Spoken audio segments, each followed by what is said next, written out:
Here we are. We made it this far. It's the playoff edition of my Week 14 fantasy football waivers. There are no more bye weeks, so hey, that's pretty good. There's going to be no more bye weeks the rest of the season. All the teams had their byes. Also, on top of that, a bonus, weather again is great. So no weather should affect any of the games. Maybe a little bit of fog, cold weather, slight wind in Buffalo. Another game has like 11-mile-an-hour winds or something. So it's really going to be no effect. And just again, this is like 3 or 4 weeks in a row we've been having basically perfect weather. Pretty much the whole year, actually. That's pretty crazy, but one thing we don't have to worry about in 2020, I guess, so far, has been the weather. For quarterbacks, not really anybody that you can add that's going to make a huge difference, but you might want to consider these top 7 options, depending on what kind of league you're in. Let's say you're in a 20-team league or something like that. Jalen Hurts is going to be worth an add, or if you're in a super flex league and he's somehow available, unlikely. He's going to be worth an add, of course, because having that QB3 or QB4 on your team, or even QB5 in some of those super flex leagues, is very valuable in case your quarterback goes down. A lot of quarterbacks have went down this year. So many. Okay, so we got Matthew Stafford, couple decent matchups. Phillip Rivers, couple really good matchups. Andy Dalton going against the Bengals week 14. I'm recording this before they even played, so I'm recording this right before the Tuesday night football game between the Ravens and Cowboys. Tua seems to be the starter as long as he's healthy. Could be a little bit of a sneaky shootout against the Chiefs. Chiefs put up points against any team. No matchup is tough enough. No defense is tough enough to slow down the Chiefs' high and potent offense. Kirk Cousins, they've been throwing a lot more. Dalvin Cook, a little bit beat up, a little bit wear and tear on the workhorse running back. He's having a little bit trouble taking on this full season workload.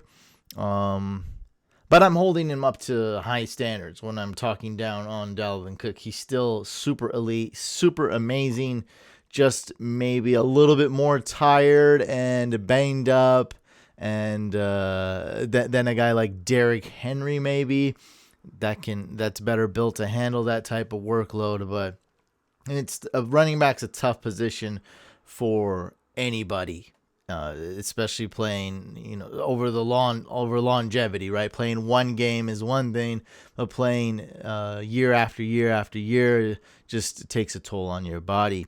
Nonetheless, you got Adam Thielen and Justin Jefferson, probably the best wide receiver duo in the league. I think there's other arguments. Godwin, Evans, you got AB in there too. There's some really good ones. Even Diggs and Cole Beasley starting to be kind of fire. But I think the best duo right now is Jefferson and Thielen, in my opinion. Let me know in the comments who's the best wide receiver duo, or any receiver duo. I think it's got to be those two on the Vikings. Then you got Jared Goff, not the best matchup against the Patriots, but then you got 2 good matchups against the Jets and Seahawks. And Seahawks D is getting much better, by the way, like much, much better. So it's not that automatic, I'm going to start any quarterback going against the Seahawks. Jalen Hurts has been named the starter, but going against a tough defense, don't like it. Like I said, he's more of a super flex deep league ad. And then super deep leagues, we have Mike Glennon, Teddy Bridgewater, who could be missing 1 or 2 or more receivers due to the special reserve list. He'll probably miss DJ Moore. Maybe Curtis Samuel comes back and DJ Moore is out. So just keep tabs on that. We know these situations change basically day to day. I say something today, tomorrow it could be different. Who knows what's going to happen? Sam Darnold going against the Seahawks. Mitch Trubisky / Nick Foles. I'm thinking Trubisky. I was wrong about Nick Foles if you watch my preseason videos, but I'm thinking Trubisky right now is the better starter for the Bears. It increases their chances of winning with his mobility And Foles playing so, not that Trubisky's good, I'm not saying that, but Foles playing so bad and his lack of mobility, I think it's obvious that Trubisky's the better Bears quarterback today to start. But it's not like it's not like he's got the job won by a mile, right? It's still a close competition. I just think he's the better one, and I think he'll remain the starter.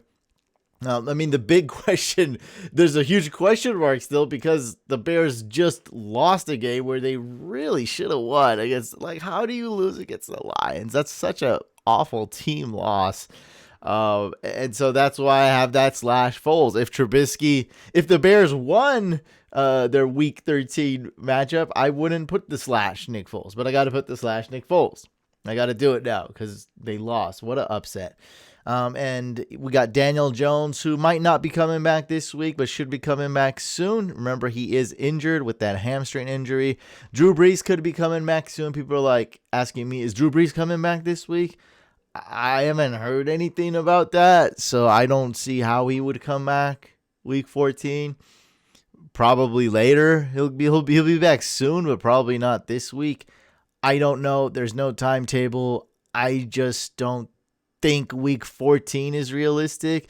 Nonetheless, I have them ranked 13 here. Like, you can add them if you're in a deep league as a stash.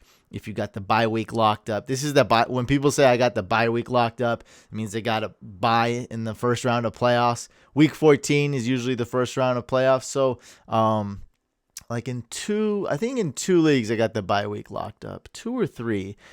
3 leagues, a charity league as well. So in those leagues where I have the bye week locked up, I'm not even looking at week 14. I don't care about my defense week 14, my kicker, no position. I'm only looking at week 15. I'm stashing the Rams defense. I'm stashing a kicker for week 15, or going with no kicker to stash a running back, and I'll talk about that later. So, all these are going to mean something different for someone else, especially right now, because we have people watching this video that are eliminated, people watching this video where they're in the playoffs. Some people's playoffs are different. Some people got the bye week locked up. Some people don't have a bye week. So it's, I try to rank this the best. And obviously, like, out of all these kickers, out of all these quarterbacks I got, most of you don't need any of them, but it's just the reality.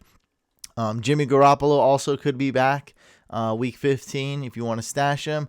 Ryan Finley might be playing. Brandon Allen is hurt. At this rate, the Bengals are going to be out of quarterbacks really soon. I bet they just want the season to end and look forward to next year because it's sad. Like, I don't want these guys getting hurt. This is like a guy gets hurt every day. Anyone behind that O-line is going to get hurt. Like, it's bad. They just want the season to end. Okay. For running backs, the only real one on here that's a true, waiver ad that's going to help you is J.D. McKissic. We saw Gibson suffer a injury, was a toe injury. So it's either a fracture or a turf toe. Initial just suspicion, initial, I'm not even going to say diagnosis, but just our guess. It's according to my homie Fantasy Docs on Instagram. And both those injuries don't bode well. Both those injuries is multiple weeks are going to be missed. So, he might be back like week 17 or something, maybe week 16 at the best. So pretty much Gibson is looking like he's done as far as fantasy is concerned, as far as probably the regular the regular NFL season is concerned. Could be back for playoffs if Washington makes it in the playoffs and they win the division.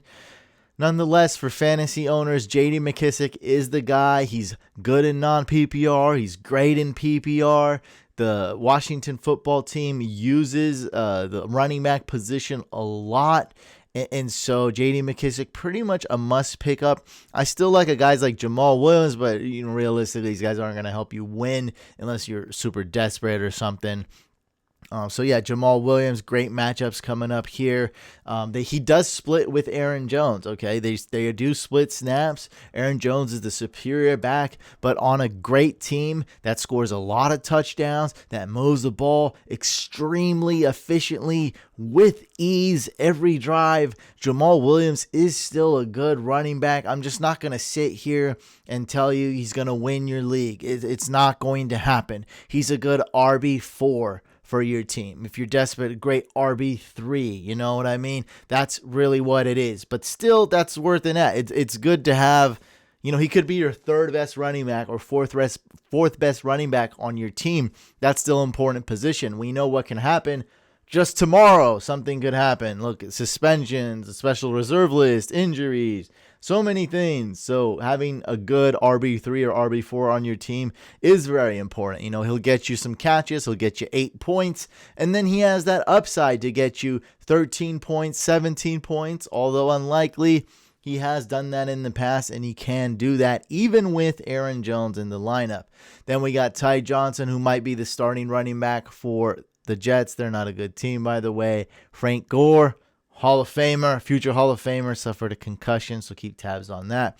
Kalen Ballage is still worth a stash in, not in a 10-team league, maybe in a 12-team league, because Austin Eckler is never going to be that carry workhorse that's going to get 30 carries a game, not even really 20 carries a game most of the time. So Kalen Ballage will take some of that workload as far as running goes. He'll get you, 6-8 carries. And if something were to happen to Eckler, a small back, boom, again, we've seen it happen before. Boom, again, you got yourself a great running back. And then he's got some great matchups here against the Falcons and Raiders. So, and the Chargers is always a good running back oriented team. Like any Chargers running back usually does well on this team, like the past decade. So yeah. Adrian Peterson could be starting again. Poor DeAndre Swift, another team that probably wants the season to end quick, and they just want to go to the next season. The Lions. Alexander Madison, I have him on here. I should have put this in red, by the way, because he's injured. So he's not. He just had his appendix removed. He had appendicitis, something like that. So he's going to miss week 14. But these are the type of guys you want to have on your team. Latavius, Tony Pollard, Alexander Madison, Kalen Ballage. Guys that if something were to happen to the starting, not Brian Hill.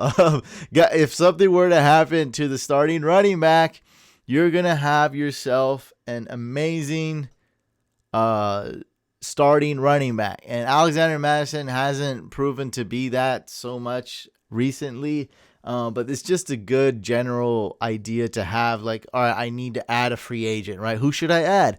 I mean, go add a Jamal Williams or Kalen Ballage, something like that. Someone that has a chance to absolutely blow up if something were to happen to the starting running back. And then, next we got, as you can tell, list is falling off quite a bit. We have Brian Hill / Ito Smith. Brian Hill was a superior back throughout the entire season as far as Gurley's backup was concerned. He was the man. He was catching it. He was running it. He didn't look great. I mean, he has decent speed. But now that Gurley is injured, Ito Smith looks better and is catching the ball. I mean, I don't know. What a mess, right? We have 3 running backs on the Falcons. All 3 of them suck. We have Peyton Barber, RB2 on Washington. Talk about low upside. God. I think Frank Gore is better than Peyton Barber. And at this current age, 38 years old. Sony Michel, he's playing now. Jeff Wilson, Shanahan likes to ruin and mess around with Raheem Mostert fantasy owners by putting Jeff Wilson in there, who looked good, but I mean, to me, he's a backup. Like Mostert is. To me, Mostert's a great running back, and I think Jeff Wilson is a decent running back. So I don't know what's up with that, but it happened, and McKinnon got no run, and Coleman got like 2 touches and sucked. Coleman hasn't been relevant in years. And then we got Josh Adams, who's the backup running back to T.Y. Johnson. Okay, for wide receivers, A lot of these guys, well, the first two guys are probably taken, but I had to put them here. The reason that Kiki Cutie isn't rostered in a lot of leagues, it's simple. It's because these are a lot of free leagues and people not paying attention, and a lot of 8-team leagues and silly stuff like that. So we'll bring realistic here. QT is definitely rostered in your league if you're watching this video and you're in a 12-team league and it's competitive. It's for real money. It's not some joke league. Then yeah, it is. Same thing with kind of Cole Beasley. He's probably just over 50% rostered. And I'm going to have to break it to you. As you know, I'm a huge Cole Beasley fan. We talk about him every week. He's like a fantasy couch meme. He's in fantasy couch lore, a couch legend, Sir Cole Beasley. But I don't think he's going to keep up these performances. I think he's going to come back down to earth. Still going to be a PPR monster. Still going to be a great wide receiver 3 or flex option for you. Just don't think the upcoming games he's going to ball out like he did. Now, I knew the slot corner on the Niners wouldn't be great, so I did like Cole Beasley last week. Should have been even more bullish on him, but it is what it is. Those two are must-adds regardless of how they're going to do the rest of the year. You got to have them. And then we have a few more good adds, surprisingly. Thankfully, this late in the season, we have wide receivers to add. That's T.Y. Hilton. He's going against the Texans in a couple weeks, week 15. Right now, week 14, he's going against the Raiders. So pretty much a good add no matter what type of situation you're in, whether you got the bye week locked up or you're in a must-win situation. Mike Williams, the opposite of kind of what I'm saying with Cole Beasley. He's sucked the past couple weeks. I see him bouncing back against the Falcons, against the Raiders. I see him bouncing back big time. I see Justin Herbert bouncing back big time. I had the suspicion that Herbert could do some bad things. I actually thought he'd put up points, but more so in garbage time. But I had a suspicion that the Patriots would stop the rookie quarterback, at least initially. And they stopped him pretty bad, 45-0. That's disgusting. They got whooped. They got shut out. And they're going to bounce back. Justin Herbert is a borderline elite quarterback. Amazing for a rookie quarterback to be that, for me to say that. He literally had one bad game. And yeah, I mean, just look at these matchups. Falcons, Raiders. He's going to bounce back, guys. He's not going up against Bill Belichick and 3 elite corners. Okay, that's not going to happen. So, he'll bounce back, and Mike Williams should be kind of Hunter Henry's really emerging, so that is one thing that takes away from Mike Williams. But at the same time, I think defenses should really be focusing on Keenan Allen and then perhaps Hunter Henry. And so Mike Williams should get a couple favorable looks, and all he needs is 1 or 2 big catches. He's a good big body to get you those end zone grabs. I feel like I talked about him for too long. Moving on. Tim Patrick of the Broncos, Alan Lazard, Sammy Watkins, Sterling Shepard, Michael Pittman. I definitely keep tabs on if Daniel Jones is starting. Michael Pittman, Anthony Miller / Darnell Mooney. I don't know what's going on here, guys. Don't ask me. I don't know. It's the Bears, okay? But they're going up against the Texans. Great matchup. Great, beautiful matchup. If only the Bears were a real team. Michael Gallup going against the Bungles. Chad Hansen, he's a wide receiver on the Texans apparently. Laviska, Quintus Cephas, Cam Sims doesn't look great, but when teams are zeroing in on McLaurin, guys like Logan Thomas and Cam Sims, I guess, has a chance to shine a little bit. And rookie Jaguars wide receiver Colin Johnson. For tight ends, we have a lot of good ones. Not really. We got one good one. Logan Thomas. We have some good ads, I would say. Some of these guys are definitely worth considering. Logan Thomas, must add. That's all I got to say. He looked amazing against the Steelers. Jordan Reed, for now, pretty decent.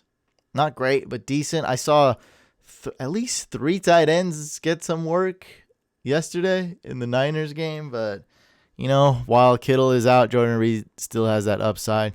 Dalton Schultz still getting targets. Anthony Ferkser always looking good, especially when Jonnu Smith is out. Let's see if Jonnu plays this coming week. George Kittle, I got a feeling he could be back week 15, baby. Definitely worth the stash if you got the bye week locked up or you got an IR spot and somehow miraculously he is a free agent or on waivers. Zach Ertz is back. Whoop-de-doo. Robert Tonyan is looking really good again. I was wrong about him, but I was right about him. I was right about him for a couple weeks. Now I'm wrong about him because he goes up and down, and right now the Packers and Tonyan are up for sure.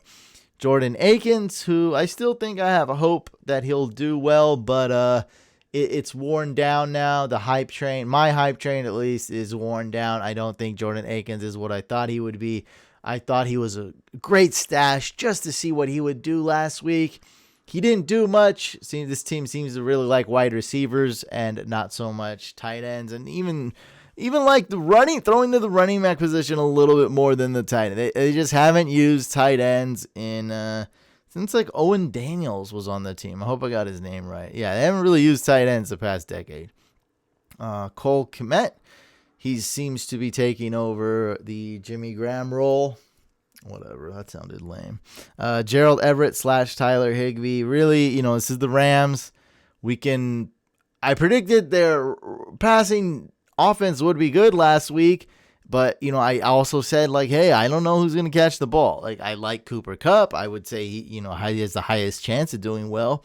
But they use both tight ends, and I'm not even going to sit here and tell you Higbee is much better than Everett. They both, they're both different. They both get their usage, and they're there if you want to take a shot on them. I just know Tyler Higbee's owned in half leagues, and Gerald Everett's only rostered in 5% of leagues. So if you're in a deep league and you need a tight end, Gerald Everett, he's going to get at least 3 targets or 3 touches in a game. I guess it's not good, but I guess if it's a tight end, it's better than starting Kyle Rudolph and getting 0. I'll tell you that. Or Jonnu Smith the last week when he was healthy getting 0. Tyler Eifert, Kyle Rudolph if Irv Smith is out, Dan Arnold, Dawson Knox, and Drew Sample. For defenses, lots of good ones to add. Seahawks D, been talking about them for weeks. They're going up against the Jets and then Washington. You say Washington, not the best matchup or anything, but it's always a low-scoring game against Washington. They never put up a ton of touchdowns. They don't score a lot. They just don't. It's all Washington's all defense and running backs. And also Gibson is out, so that's going to help when game planning against Washington. Well, we think Gibson will be out. That's week 15. And of course, week 14, any defense going against the Jets is elite right there. Washington's going against the injured Niners. And it's really it's really close here between, to me, 2 and even 9, from 2 to 9. So Broncos going against Panthers. I have them ranked so high just because a lot of Panthers could be missing out on this game.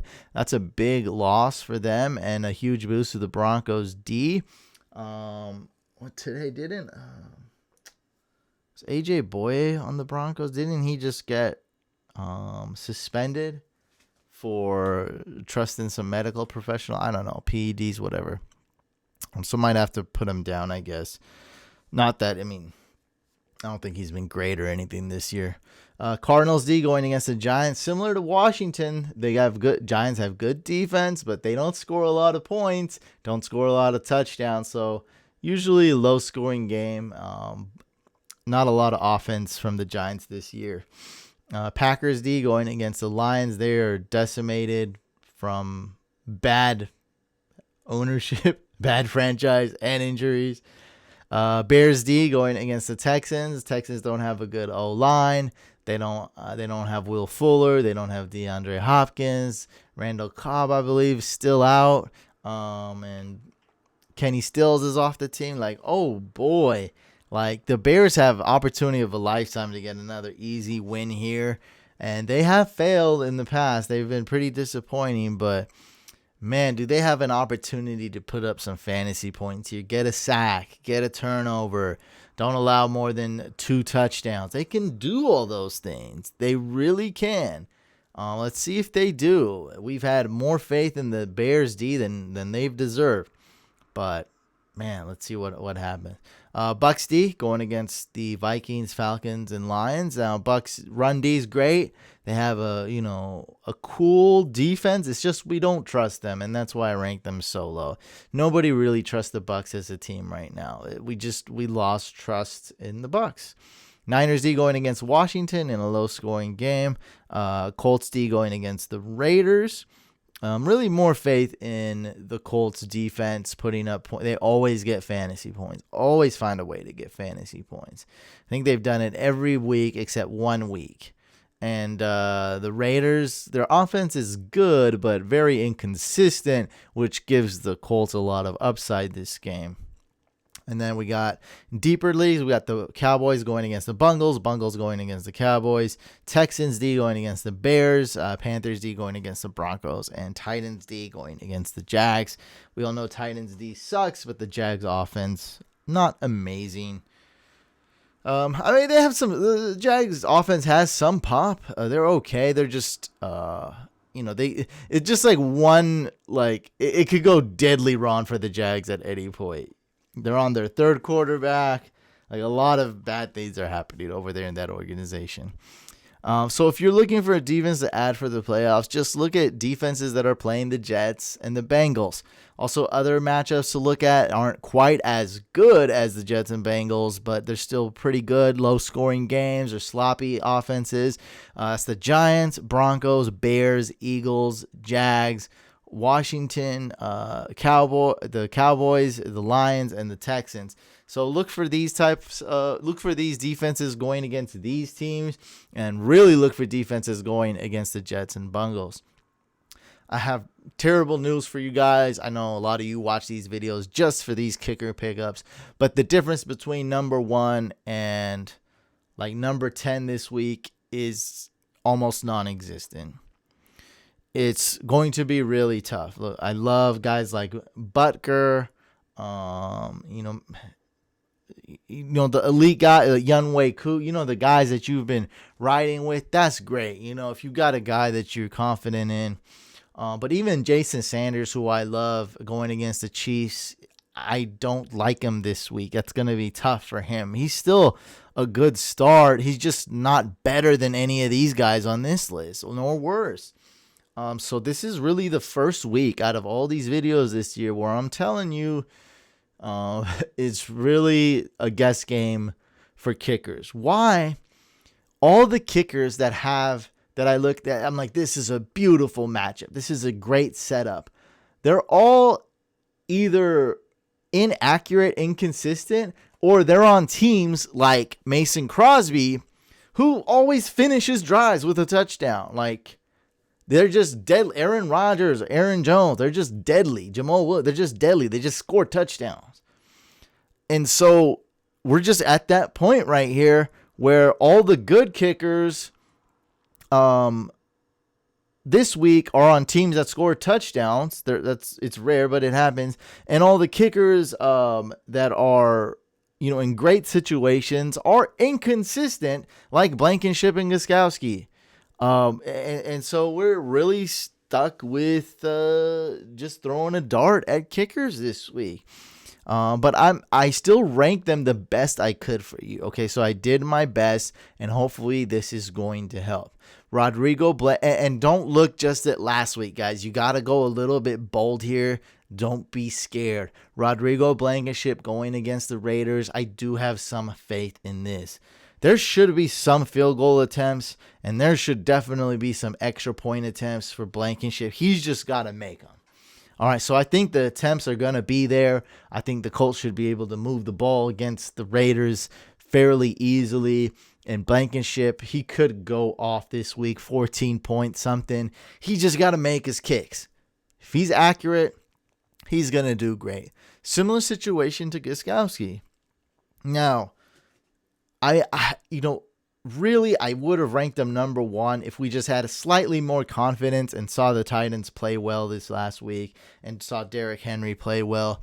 Tannehill had a good game. Corey Davis had a good game. But Stephen Gostkowski he's not necessarily inaccurate. He's just inconsistent. You just can't rely on him as much as some of the elite kickers. But going against the Jaguars, guys, they're going to be back, okay? So I can really rank this guy number 1. They're going to be back. They're going to move the ball. They should have a lead. Even if they don't, they're, like I said, they're going to still be able to move the ball, put up like 28 points against them. So he'll have plenty of opportunities. And then we got Mason Crosby, who's in a beautiful matchup. He's in a dome.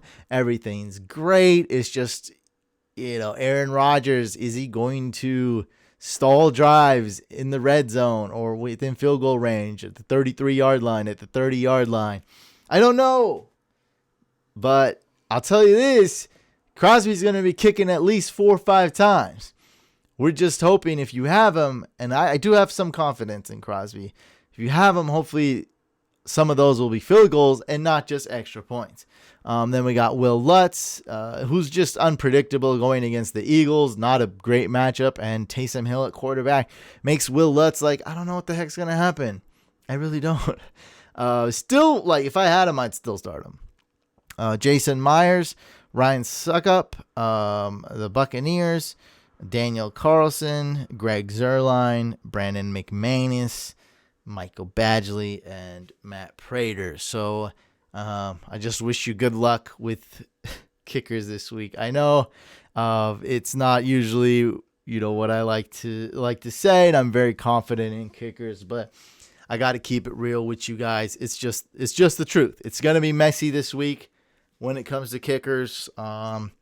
Hopefully my rankings will look good in 5-6 days. Let's hope for it. All right, guys, make sure you subscribe to both YouTube channels. We do have merch and my best-selling book. I know I don't promote it as often as I probably should. I find it kind of lame, but we do have merch. Link below in the description. You can also get my best-selling book. It's a must-read for anybody. Novice, expert, you got to read this. It's a great book. Worked really hard on it.